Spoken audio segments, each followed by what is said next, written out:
రాజధానిగా అమరావతి నిర్మాణం స్టార్ట్ అయింది.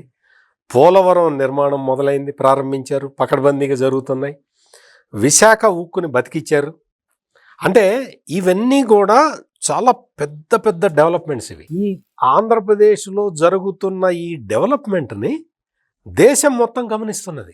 ఇక్కడ గమనించాల్సిన పాయింట్ అది. ఆంధ్రప్రదేశ్లో ఇంత వేగంగా ఎట్లా అడుగులు పడుతున్నాయి, అభివృద్ధి సంక్షేమం వైపు అడుగులు ఎట్లా పడుతున్నాయి, ఎందుకు పడుతున్నాయి, మొన్నటి వరకు ఇది ఎందుకు జరగలేదు, ఇప్పుడు ఎందుకు జరుగుతున్నది అనే చర్చ దేశంలో చాలా చోట్ల జరుగుతుంది. దేశంలోనే కాదు, ప్రపంచ దేశాల్లో తెలుగు వాళ్ళు ఉన్న ప్రతి చోట ఇదే డిస్కషన్ నడుస్తుంది. ఇది ఏంటి అంటే this is because of double engine సర్కార్ అని ఒక నిర్ణయానికి వచ్చి ఉన్నారు మొత్తం దేశవ్యాప్తంగా ప్రజలందరూ.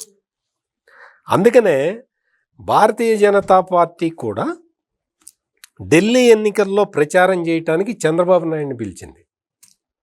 ఎందుకు అంటే చంద్రబాబు నాయుడు వచ్చిన తర్వాత 6 నెలల్లో ఇంత డెవలప్మెంట్ జరిగింది, కేంద్రం సహాయం చేసింది. కేంద్రం సహాయం చేసిందని చంద్రబాబు నాయుడు డైరెక్ట్గా చెప్తూనే ఉన్నాడు.